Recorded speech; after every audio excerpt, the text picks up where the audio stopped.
Annyeonghaseyo. Apakah kamu penggemar drama Korea? Jika jawabanmu iya, subscribe dan nyalakan tombol loncengnya ya, agar tak ketinggalan info menarik dari channel kesayangan ini. Dan tentunya dukunganmu akan menjadikan channel ini semakin debak. Pada kesempatan kali ini, saya akan membahas kisah nyata dari seorang permaisuri raja di Joseon, yaitu Min In-hyun. Permaisuri Min In-hyun adalah permaisuri kedua Raja Sukjong dan salah satu permaisuri yang paling dikenal pada masa dinasti Joseon. Min berasal dari keluarga Yoyong Min. Dia adalah putri kedua Min Yujung yang bergelar Yoyang Boyonggyun. Dengan istri keduanya seorang wanita yang berasal dari keluarga Eun Jinsong. Pada periode pertama, pada usia 14 tahun, Min menikah dengan Raja Sukjong sebagai permaisuri kedua pada tahun 1681. Di harem istana, permaisuri yang merupakan pendukung praksi Noron berada di pihak yang berlawanan dengan sendiri Jang Ok-jang yang merupakan pendukung fraksi Saron. Saat selir Jang Ok-jung melahirkan seorang putra pada tahun 1688, hal tersebut menimbulkan sebuah tragedi berdarah yang disebut pembersihan sastrawan Gisa. Pada saat itu, Sukjong ingin memberikan Yiyun dengan gelar putra mahkota dan ingin mempromosikan selir Jang ke Hibin. Di sisi lain, permaisuri In-hyun sendiri diminta untuk mengadopsi Yiyun sebagai putranya sendiri, salah satu metode yang lazim saat itu untuk menguatkan kedudukan sang anak.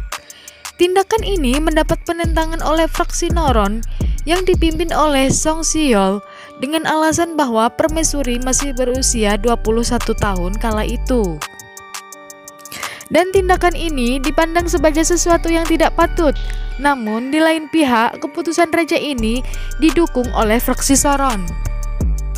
Permaisuri yang berada di pihak Noron sendiri menolak untuk mengadopsi putra selir Jang menjadi putranya sendiri. Penentangan ini berujung pada pengasingan dan hukuman mati bagi pihak penentang raja. Song Siyol sendiri terbunuh dan keluarga permaisuri dikirim ke pengasingan.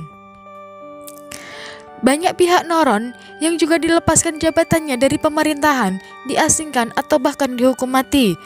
Peristiwa ini menjadikan fraksi Saron menjadi pengaruh terbesar di pemerintahan. Min In-hyun sendiri digulingkan dari kedudukannya sebagai permaisuri dan diasingkan keluar istana. Selir Jang diangkat kedudukannya dari Soyui menjadi Hibin, dan pada Mei 1688, Jang Ok-jang diangkat sebagai permaisuri. Di 6 tahun kemudian, Sukjong merasa menyesal dengan tindakan emosionalnya di masa lalu. Di harem istana, dia sendiri mulai menyukai selir Choi yang merupakan pendukung Min In-hyun. Keluarga dan anggota fraksi pendukung permaisuri Jang mulai diasingkan.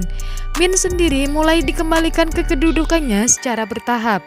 Pertama, dia dipindahkan ke pavilion kecil di Andong, kemudian ke pavilion Murbai.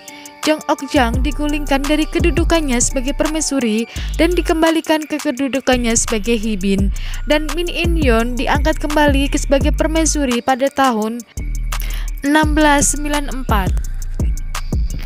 7 tahun kemudian, Min jatuh sakit dan meninggal karena suatu penyakit yang tidak diketahui. Beberapa sumber menyatakan bahwa ia diracun. Konon ketika Sukjong berkabung atas kematian Min In-hyun, membimbingkannya mengenakan sebuah pakaian sobok yang bersimbahkan darah. Sukjong bertanya padanya alasan ia meninggal.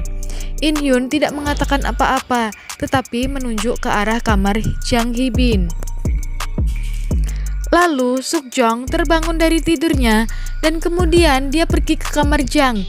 Ketika hampir tiba, sang raja mendengar suara musik dan tawa, dan dia menguping melihat Jang Ok-jang dengan seorang dukun wanita di dalam kamarnya, berdoa untuk kematian permaisuri dan menusuk sebuah boneka dengan jarum-jarum. Setelah hal ini dipergoki oleh Sukjong, Jang Ok-jung dihukum mati dengan menggunakan racun. In-hyun dimakamkan di Mongrong di provinsi Gyeonggi dan Sukjong kemudian dimakamkan di dekatnya di area yang sama. Dia tidak memiliki keturunan dengan Sukjong. Itulah tadi pembahasan kisah nyata permaisuri Min In Yoon dari Joseon. Jika kalian suka video ini, like and share ke teman tersayangmu ya, agar mereka juga ikutan tahu info sejarah Korea. 감사합니다.